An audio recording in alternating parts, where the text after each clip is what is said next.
Bună ziua! Mă numesc șef Daniel van der Weken. Astăzi vă prezint un masterclass de patiserie francezesc. Vă fac un milföi. Milföi este o rețetă foarte veche. Începe prima dată că a apărut milföi este în secolul XVI. Ați făcut din cofetar foarte mare, care se numesc Antoine Carême. După, în secolul XVIII, s-a schimbat un pic textură și domnul Menon, un bucătar francez, l-a făcut cum este acum. 3 blați de feuilletaj și 2 straturi de cremă vanilie. Milföi este un desert, un fel de desert Napoleon. Și sunt foarte diferite. Exemplu, în Franța se numesc milföi, în România sau în țara balcanică se numesc cremșnit.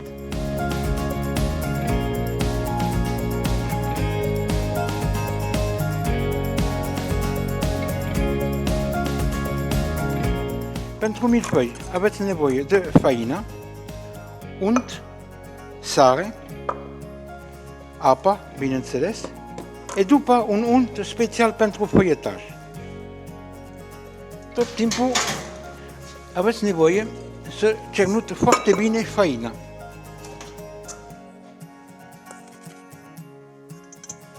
Facă faina, sare,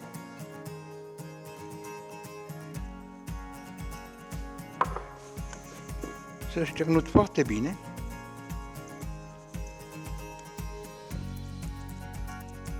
Așa e frumos.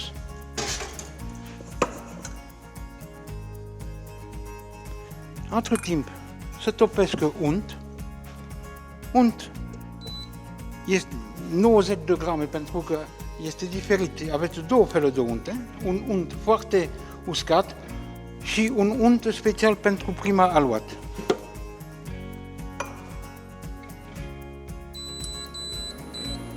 Unt are nevoie să topesc, dar nu just topit. Să topesc untul.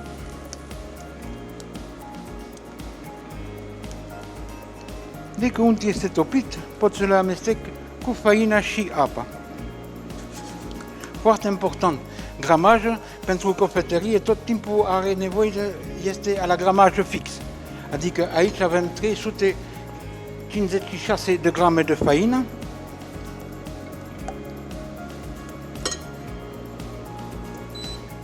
Am 92 de grame de unt, am băgat 8 grame de sare și 150 de grame de apă.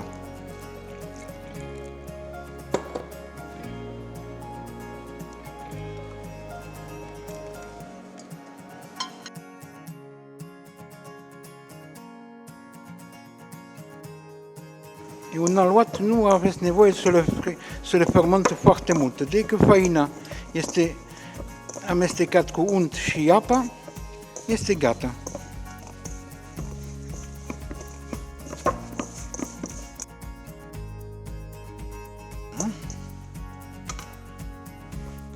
Să le amestecat un pic, să le fermente foarte bine. Omogenizează foarte bine aluat.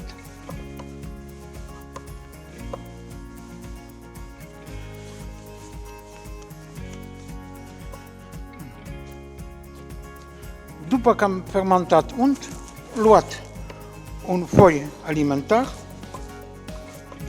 învelesc aluatul,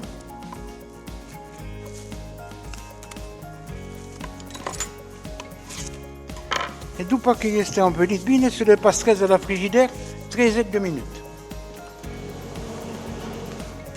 Între timp, luat unt special pentru feuilletaj, luat 2 hârtii de copt, bag unt în el,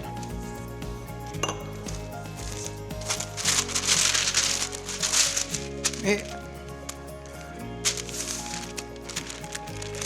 să le aplatizeze pentru că se fac un strat de o jumătate de centimetri.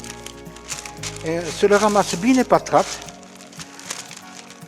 Însă când voi să etinde între aluat, va fi mai bine. Alors, un sfat să plieze așa, cum ça untul va rămas foarte pătrat.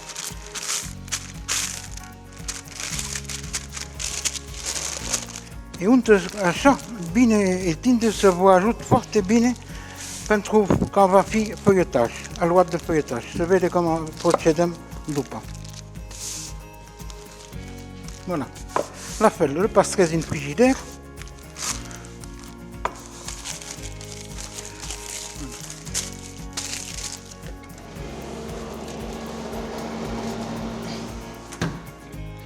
Ok. Între timp, luați o catiță să pregătesc o cremă de vanilie. Pentru o cremă de vanilie avem nevoie de lapte, 170 de ml, 2 ouă, 35 de zahăr, 20 de făină și un baton de vanilie. Așa. Luați o baton de vanilie, să le tai la jumătate și să curățați interior pentru că rămas în lapte așa, de la vanilie.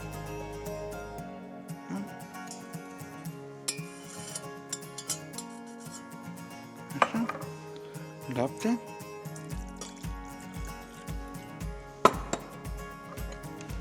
Nu pierde nimic de la vanilie. E să le călzesc.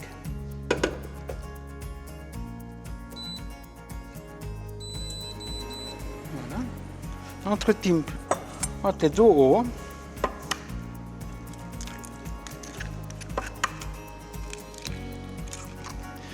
Să le frecați cu zahăr.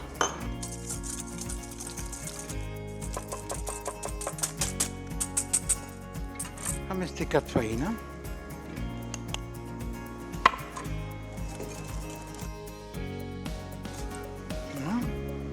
Aștept că lapte este fierbinte.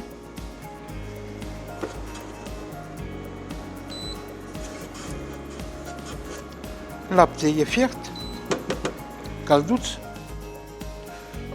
Scot baton de vanilie și amestecat încet în ouă cu făina și zahăr.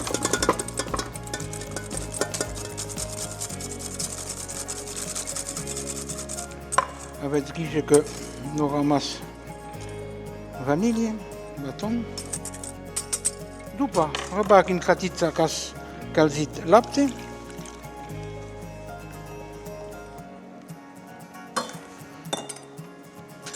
Revin la foc cu el și să le fierbă 5 minute. Pentru că, cum este făcut cu făina, e mai bine că să fierbă 5 minute, pentru că oameni că sunt delicate la stomac, făina că nu este bine gătit, este rău pentru stomac.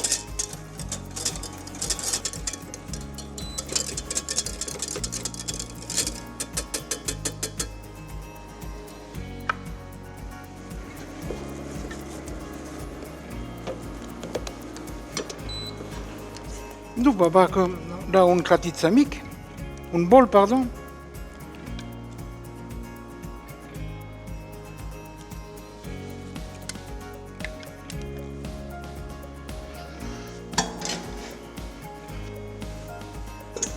Să bag o folie peste el.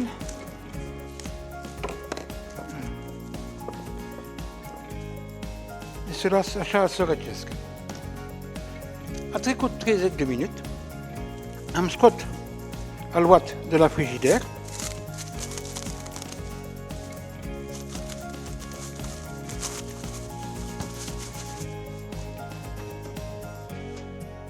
I-am scot unt. Bag un pic de făină pe masă, nu foarte mult, un pic pe aluat. Etind de aluat, rămas pătrat. nu exact rectangular, pardon.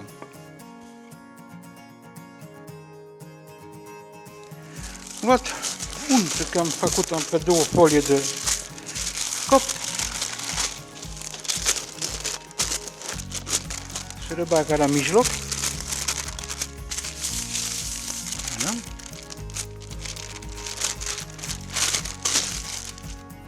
După se învelesc untul.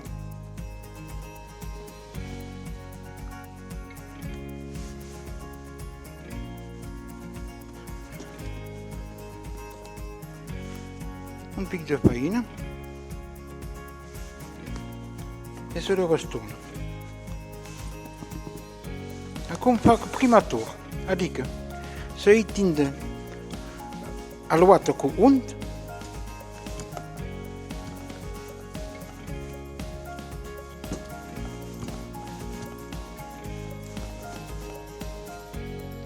la o jumătate de centimetru de grosime.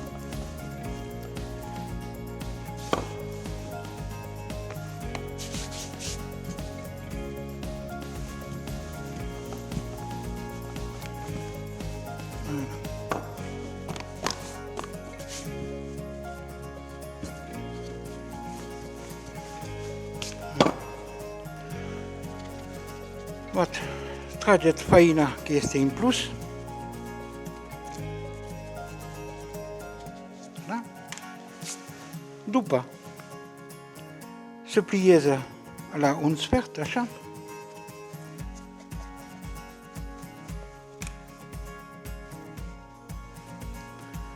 Un alt de sus, așa.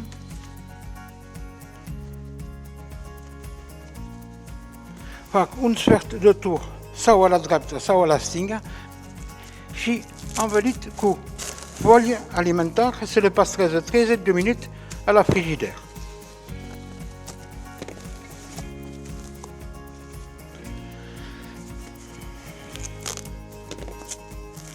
Voilà. Fac un semn că am făcut un tur. Asta se numește a luat un tur.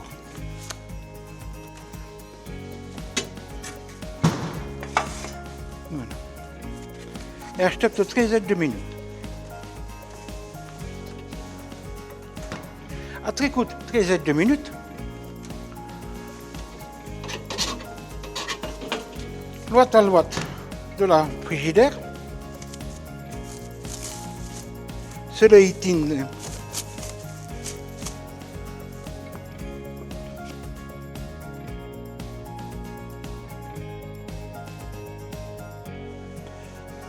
la dreapta, fac două gori, că a făcut două turi. E se le păstreze 30 de minute la frigider.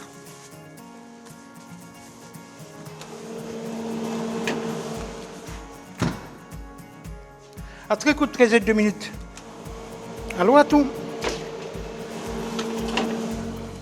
scoat de la frigider. Dar un alt feuilletaj are nevoie să le facă de 3 ori, 30 de minute în frigider, da? Foarte important.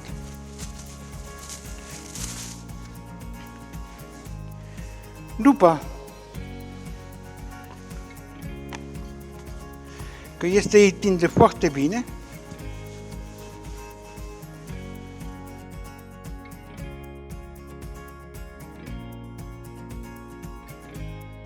să pregătesc 2 tăi.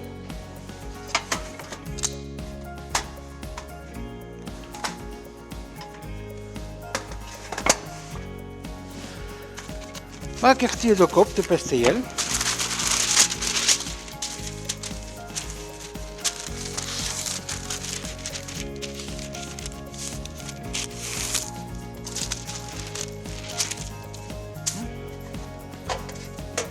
Luați un cuțit să taie frumos.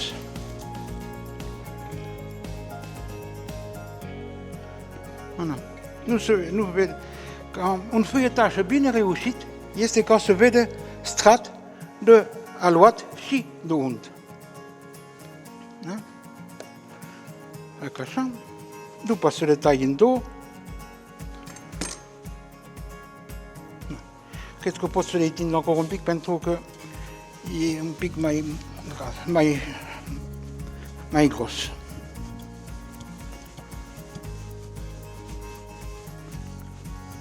Voilà. După să le tai în două.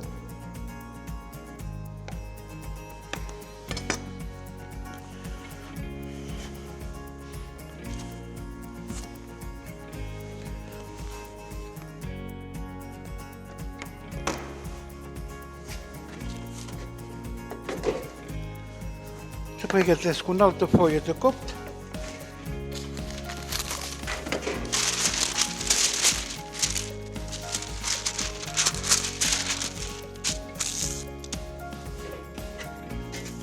Așa. Bag 10 minute la frigider.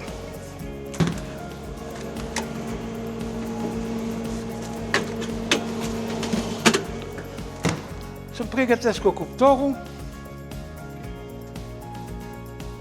la 180 de grade, 30 de minute, 25-30 de minute.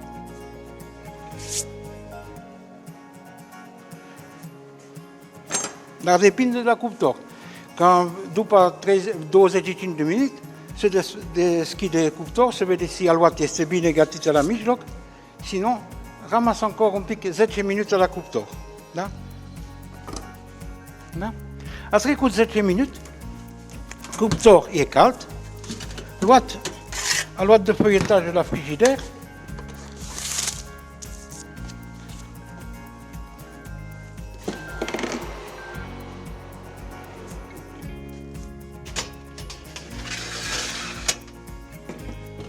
se le bagă în cuptor pentru 35 de minute. Aștept, între timp, să pregătesc fructe de pădure, pentru că știu că există foarte multe milfăi, pot să facă milfăi cu mango, cu mere, tout simplement cu cremă de vanilie, dar noi astăzi facă cu fructe de pădure, adică mure, afine, zmeura și foacă de roșie și căpșun. Dar căpșun nu este vremea lor, dar sunt foarte bine.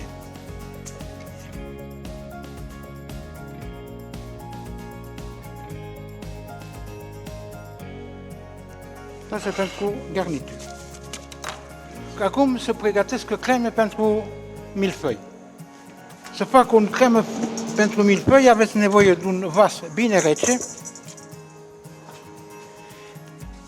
smântână lichidă bine rece și cremă patisier bine rece. Da? Prima fac smântână lichidă, le fac chantilly.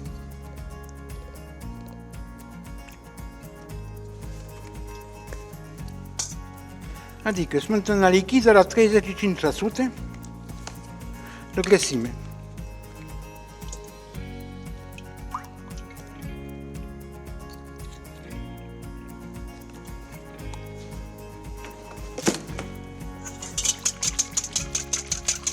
Amestecat până să devină chantilly.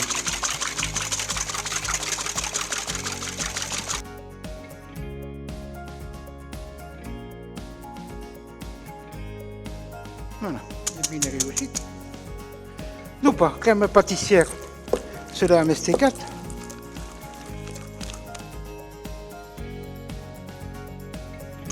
După se amestecate două împreună.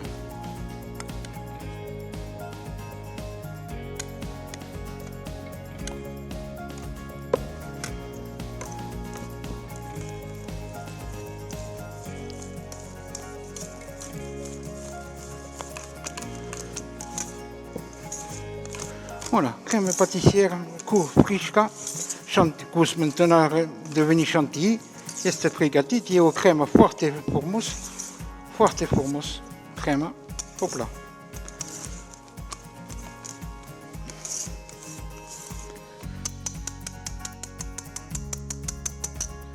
Așa. Se le păstrezi în frigider în așteptare că feuilletajul este gătit și că devine rece.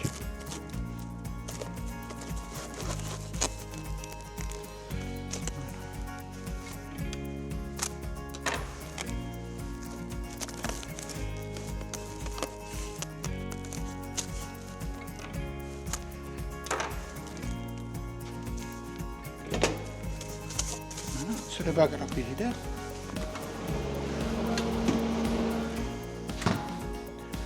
Așteptăm că aluat de feuilletaj este gătit. A trecut 30 de minute, scoate aluat feuilletaj de la cuptor.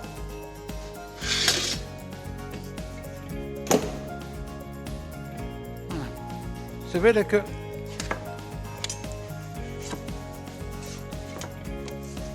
se vede tot stratul de la foaie, foarte important. S-a ieșit foarte bine. Acum se pregătesc pentru să montează cremșnit.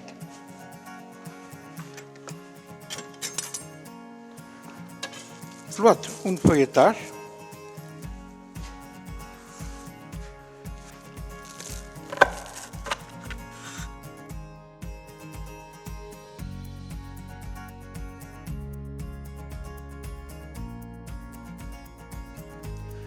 Fac la fel cu alte feuilletaje.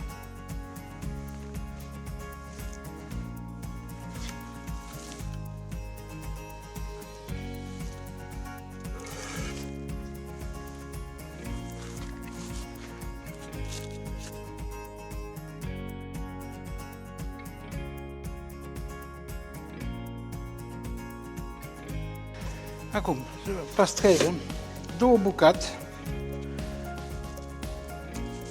pentru fiecare. Așa. Da, așa.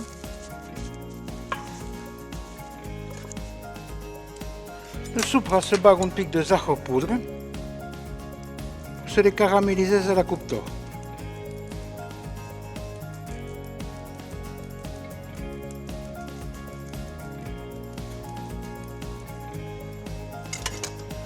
Cuptor la 250 de grade, se le bagă 2-3 minute, că se caramelizează zahăr.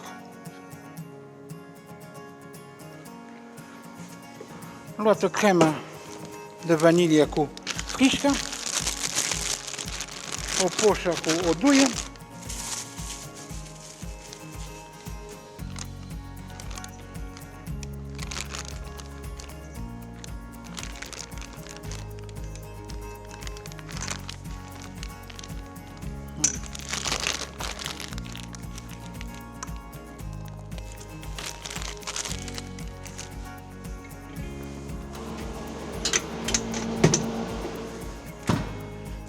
se le pregătesc pentru montaj. Am pregătit donc mure, zmiură, căpșuni, coacăze roșii, struguri, kumquat și carambol. Un fruct exotic foarte bun și afine. Quand aluatul feuilletaj va fi bine rece, e încă un pic cald. Între timp se pregătesc o farfurie frumos pentru prezentare.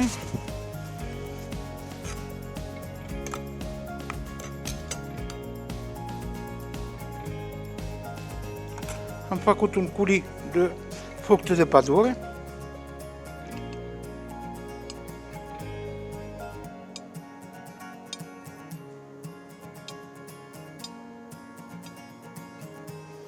Și un geleu de portocale.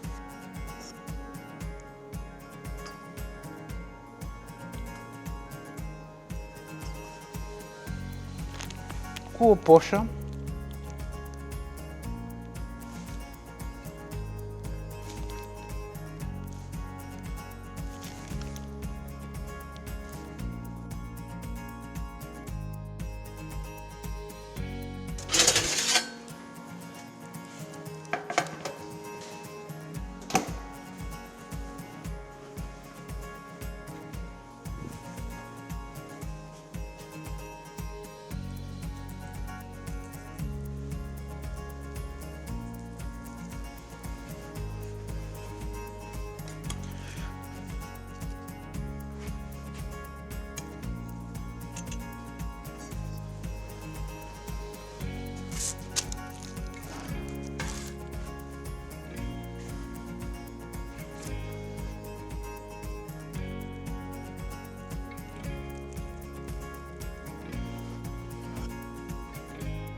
Voilà.